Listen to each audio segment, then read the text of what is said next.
दोस्तों नमस्कार। कल मेरठ के ब्रह्मपुरी थाना इलाके के इंदिरा नगर में एक ऐसी खबर निकलकर सामने आई जो आज पूरे देश में चर्चा का विषय बनी हुई है। और इसके बाद, इस घटना के सामने आने के बाद मुस्कान जैसी महिलाओं से, मुस्कान जैसी पत्नियों से अब पुरुष समाज डर चुका है और हर कोई अब इस तरह से बातें कर रहा है कि ऐसी महिलाएं अगर समाज में रहेंगी तो शायद कोई कभी शादी नहीं करेगा। आज के इस वीडियो में दोस्तों मैं आपको बताऊंगा कि इस पूरे मामले में सौरभ राजपूत जिनकी हत्या हुई है उनका पोस्टमार्टम हुआ। पोस्टमार्टम करने वाले डॉक्टरों ने क्या कुछ कहा। आज तक के अपने इस डॉक्टरी पेशे में उन्होंने 30 साल के करियर में ऐसा केस कभी नहीं देखा। जब डॉक्टर की टीम सौरभ राजपूत के बॉडी का पोस्टमार्टम कर रही थी तो पूरी तरह से सबके होश फाख्ता हो चुके थे। डॉक्टर ने क्या कुछ कहा है बताऊंगा, और जेल में किस तरह से, चाहे वो आरोपी साहिल हो जो प्रेमी है इस पूरे मामले में मुस्कान का साथ देकर उसने सौरभ राजपूत की हत्या की है, वो हो या उसकी प्रेमिका मुस्कान, अब जेल में क्या कुछ कर रही हैं, जेल में किस तरह से उनकी रातों की नींद उड़ चुकी है।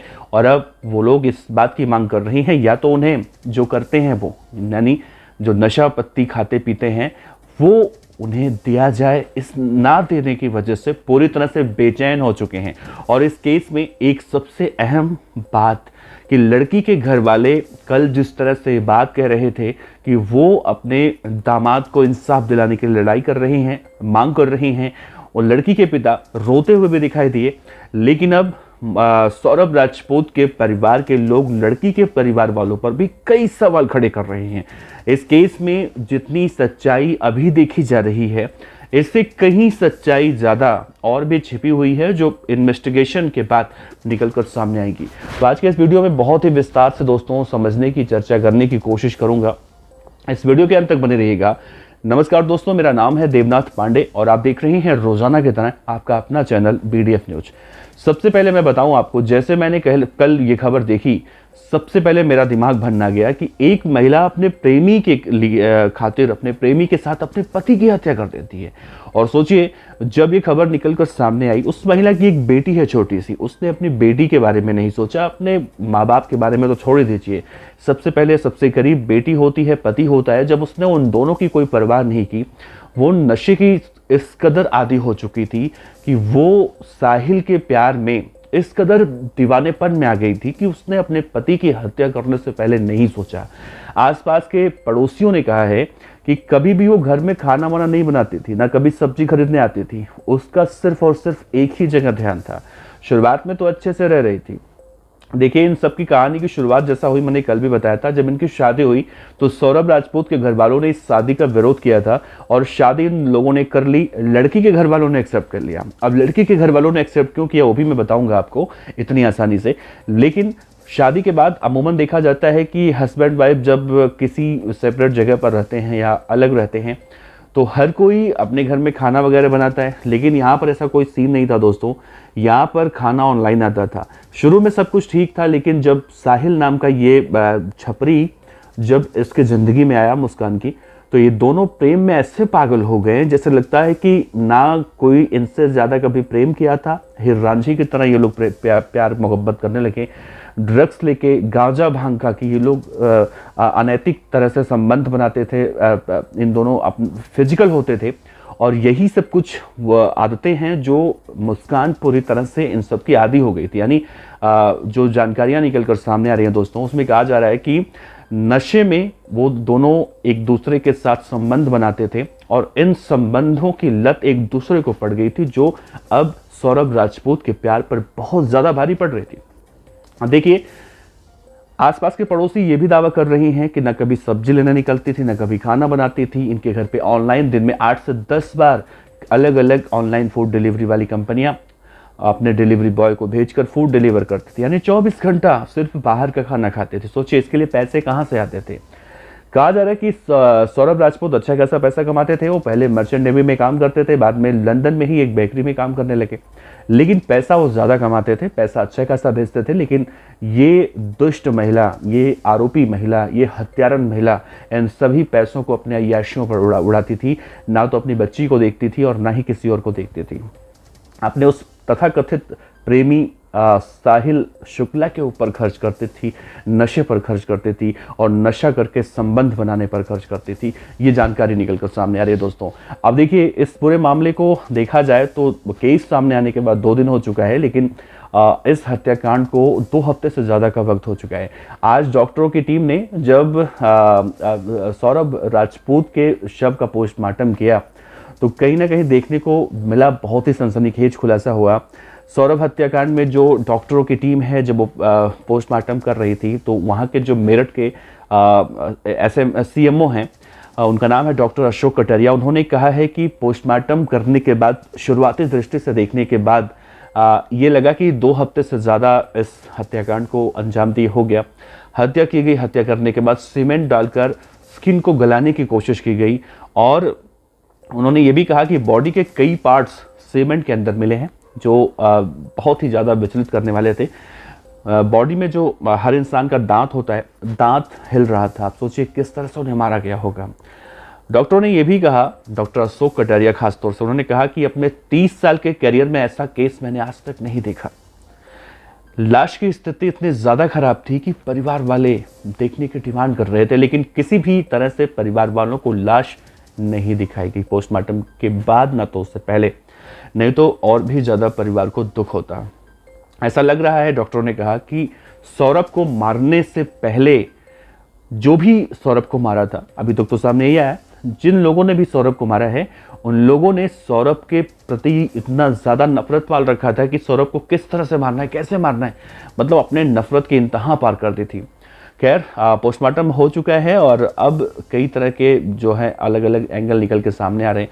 लेकिन दोस्तों, इसी बीच एक वीडियो भी सोशल मीडिया पर वायरल हो रहा है। इसमें वो आरोपी जो है मुस्कान अपने पति सौरभ राजपूत और अपनी बेटी के साथ डांस करते हुए दिखाई दे रही है और कहा जा रहा है कि जिस रात हत्या हुई उससे करीब 2 से 3 दिन पहले जब अपनी बेटी का बर्थडे वो सेलिब्रेट कर रहे थे तो ये उस वक्त नाच गाना हो रहा था और उस वक्त देखकर ऐसा लग रहा है कि बहुत खुश हैं।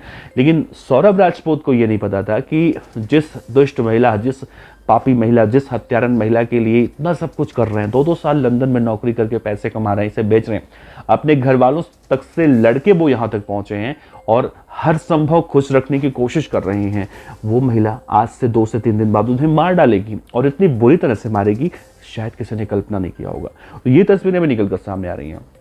अब देखिए, बात अगर करें सौरभ राजपूत के घर वालों की, तो घर वालों ने उन्हें अपने परिवार से बेदखल जरूर कर दिया था, लेकिन घर वाले अपने बेटे का हालचाल जानते थे। 6 मार्च की बात है, 6 मार्च को जब उनकी बहन ने एक मैसेज का जवाब दे रही थी वो, तो उन्होंने देखा कि उनका भाई जो सौरभ राजपूत है वो मैसेज करता है, उन्हें पूछता है कि दीदी आप होली में घर आ रही हैं क्या। उसका रिप्लाई करती है, हाँ मैं मेरठ में आ रही हूँ, घर आ रही हूँ। तो उसका रिप्लाई आता है कि मैं नहीं आ पाऊंगा, मैं कहीं फंसा हूँ, होली के बाद आऊँगा, बाद में मिलूंगा। तमाम तरह की बातें की गई। लेकिन जब उनकी बहन, जिनका नाम रिंकी बताया गया, उन्होंने कई बार उन्हें कॉल किया, जब कॉल का रिप्लाई नहीं आया तो वो पुलिस स्टेशन पहुंची और तब जाकर इस केस का खुलासा हुआ। आप सोचिए, कल हमने देखा, आप सभी देखेंगे सोशल मीडिया पर अलग अलग प्लेटफॉर्म पे, तो आरोपी मुस्कान के माता पिता का बयान भी देखने को मिलेगा। उसमें ये दावा कर रही हैं कि उनकी बेटी हत्यारन है, बदतमीज है और न जाने क्या क्या बातें कर रही हैं।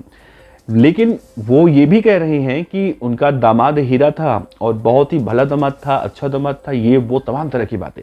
जबकि सौरभ राजपूत के घर वालों की अगर हम माने तो ये कहना है उनका कि सौरभ राजपूत जो पैसे कमाता था उन पैसों को अपने ससुराल में भी भेजता था और उनकी पत्नी इतनी ज़्यादा बदमाश थी कि वो सौरभ को पूरी तरह से कंट्रोल में करके रखी थी। और घर वालों को जब ये बात पता चल गई थी कि सौरभ राजपूत की हत्या हो चुकी है, यानी उनके दामाद को मारा जा चुका है, तो घर वालों ने पुलिस को क्यों नहीं सूचित किया, क्यों हमें आना पड़ा। यानी कि वो ये दावा कर रही हैं कि घर वाले लड़की को बचाने के लिए पहले वकीलों से मिलते हैं और जब वकील द्वारा शायद उन्हें आत्मसमर्पण करने की बात कही जाती है तो ही वो समर्पण करने के लिए थाने में पहुंचते हैं। ये सारी बातें अब निकलकर सामने आ रही हैं दोस्तों। बहुत ही हैरान करने वाला मामला है। और देखिए, अब ये लोग 14 दिनों के लिए मेरठ के चौधरी चरण सिंह जेल में रखे गए हैं। जेल में कल देखा गया, जब इनकी पहली रात बीती तो आरोपी साहिल शुक्ला पूरी तरह से बेचैन था, परेशान था। लेकिन ये महिला जो है, ये इस महिला को मेरे पास शब्द नहीं है, अगर देखा जाए तो गलत हो जाएगा।